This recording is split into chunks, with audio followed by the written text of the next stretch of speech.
discrepancy in playoff experience here would be a slight understatement. Tom Brady's been to 3 Super Bowls since the last time Washington even made the postseason. He's been there, he's done that, and he's got the rings to show for it. But the only game that matters now is the one taking place this weekend, and Bucs head coach Bruce Arians knows they can't take this Washington team lightly. We don't see them as a 7-9 team. We see them as a 4-1 team, because every time Alex Smith has played, they went 4-1 and had a +3 turnover margin. So it's a different team when Alex is playing, and we know that we're playing that 4-1 team, not that 7-9 team. All right, Coach Mangini's back with us now. Coach, are you buying that Alex Smith could lead Washington to an upset win over the Bucs? Yeah, this is a hard one for me because I love both quarterbacks. I got to spend a day with Alex Smith and his wife at the Indianapolis 500. My son Luke. Talk about a smart, good dude, great story. Has been successful wherever he's been, and you love cheering for him. And then Tom Brady, obviously I have as Nick will attest, a soft spot for him as well. Yeah. But I'd say that Bruce Arians is right, that they have a real chance with Alex Smith, and it's because he will make good decisions with the football, and he'll put them in a position to have long, sustained drives, which will keep Brady and that offense off the field, and he'll give that young defensive line and that young defense a chance to go and affect the game. And I see this being close into the fourth quarter, and then at that point it's anyone's game. So yeah, they absolutely have a chance because of Alex Smith. Now I'm not saying he's going to light it up offensively, but I think the fact that he can control the ball through shorter passes gives him a real chance. Oh, Coach, you're speaking my language here. And one of the benefits to making a prediction 7 weeks before the game could even happen, as I did with Washington over Tampa, is it gives you time to compile quite the dossier of information. And I told you, Kevin Wildes, that I was every day going to debut a new piece of evidence as to why Washington's going to win this game. Yesterday, we discussed the fact that Tom Brady and nighttime don't get along. Today, let's see what page we're at in the dossier. Oh, Tom Brady on the road in the postseason. Let's take a look. Tom Brady at home. The GOAT on the road. Not so great. You might say, oh, Nick, that's unfair. Okay, you know what? Let's remove the early part of his career. Let's just remove all the games he played when Coach Mangini was coordinating up that defense, winning them Super Bowls. Oh, it gets worse? The last 15 years are worse? Oh, 2-4, 71 rating. More interceptions than touchdowns at home. Safe confines of Gillette.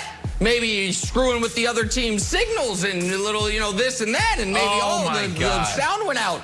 I'm just saying, it's just allegations have been made. Kevin Wildes, where's this football game being played? Because I think this football game is being played on the road, where Tom Brady has fewer career road playoff victories than Eli Manning. So I'm just saying, it's maybe possibly another reason Washington is going to win this football game, buddy. What's your issue, Wildes? What say you? Oh, what's my issue? Learned a lot today. Learned a lot today from Nick Wright, and America did too. Tom Brady, not good in the playoffs, Brandon. Who would have thunk it? You'll get those 6 rings at the Canton Hall of Fame gift shop. Get your own little ring and pose for it. No. Give me. I like the time of day one. He's great I do not like that one. Pretty good in neutral site. Well, here's the thing about home field advantage. It was a great little stat on I don't know if it was I don't know where it was, on Reddit maybe. Fakenews.com. This was the first year. This was the first year away teams won one more game than home teams. There was no home field advantage this year at all. 0. So you can take your home field advantage quotes and throw it in the garbage. I do like the nighttime stuff, though. The nighttime dossier stuff, I am a little bit nervous, Brandon. I still think Tom Brady pulls this out. I don't think Alex Smith has enough firepower. Yeah, I mean, look, that front seven, that defense, they can get it done. They have the ability to create explosive plays in the run game. So yeah, I mean, they can't upset this team. But I'm concerned, Coach, because when your head coach comes out and say, I'm considering rotating quarterbacks in a playoff game, that's a good then take. you got to think that something's really going on, and it may be more than they're telling us with Alex Smith's calf, right? Because Alex Smith gives you the best opportunity to win, and if he's not in there, then do you really have a chance? And I said this before. I just think Tom Brady's on the mission, Coach. I don't see them letting this one go. Yeah. So quickly, in terms of the home field advantage, unless they're playing this game at Gillette, I don't think those stats matter. Every game's been an away game for Tom Brady this year. He's had to get used to that. In terms of rotating quarterbacks, Brandon, I'd say that if that gives them the best chance to win, if it creates a little bit of change in tempo or anything that can create some confusion defensively, then I'm all for it. I don't think Alex Smith is completely healthy, so it may be also a function of them feeling like they may, have to make a change at some point during the game. Yeah. Yeah. Keep in mind, Nick, you predicted this. This was Nick's call weeks ago. Last page of the dossier tomorrow. This one, you see all this? The dossier. Last page tomorrow. Oh, yeah. It's coming. Let's talk some Trevor Lawrence. Is he ready to make an instant impact, and will it be in Jacksonville? Both questions answered on the other side. This is First Things First, Coach. Excited to play against the GOAT? You tripping. I'm not going to apologize for saying I want Tom. No, I want every quarterback I play against. Look, I love this kid's moxie. Nick, we talk about it all the time. We want to see more of this. But Chase Young, be careful what you ask for. Tom Brady, the GOAT, is on a mission, and he's going to get the last laugh, buddy. I'm telling you right now.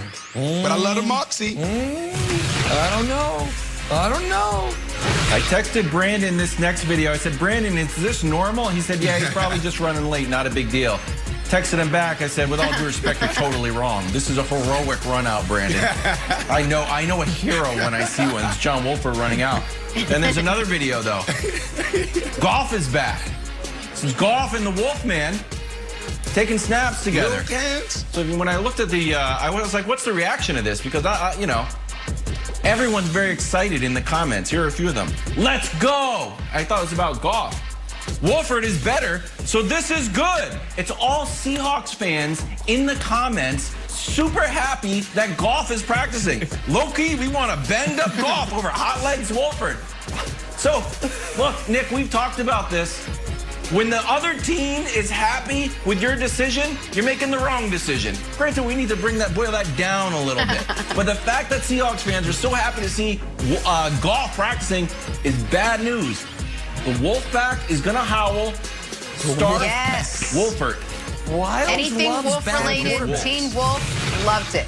I loved it. Love it so much. Hey, guys, you know I've been on the Cam bandwagon, the Cam wagon coming into this season for a long time. You know that. The guy showed up, put his head down, put the work in, all my kind of favorite traits. I love those traits in an athlete. Then the guy goes out, and he has a truly terrible season. I mean, one of the worst seasons you can have. Which made me laugh when I read the following quote. He comes out yesterday and he says, if you're asking me if I want to be a backup, hell no. Backup.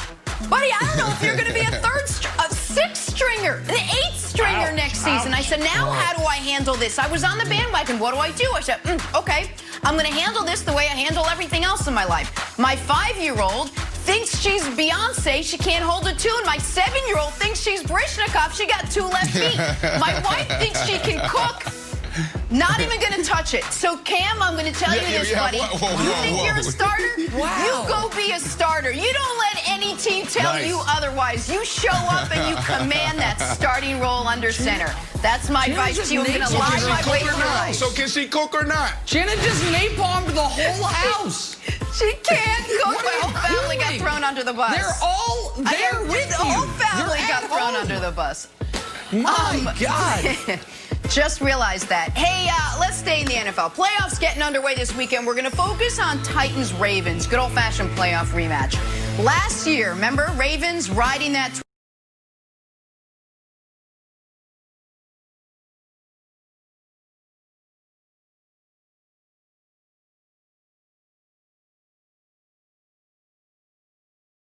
12-game win streak only to be steamrolled by Derrick Henry. And for Lamar Jackson, it's yet another opportunity to get that first playoff win under his belt. A lot riding on this game for the third-year quarterback, and he knows it. Take a listen. Just hoping to get rid of this narrative that everyone's been talking about Sunday. Oh, for sure. You know, that's it's when to go home right now. You know, I want to win regardless. I don't really care about what people got to say. You know, only been in the playoffs twice. You know, my young career. You know, other people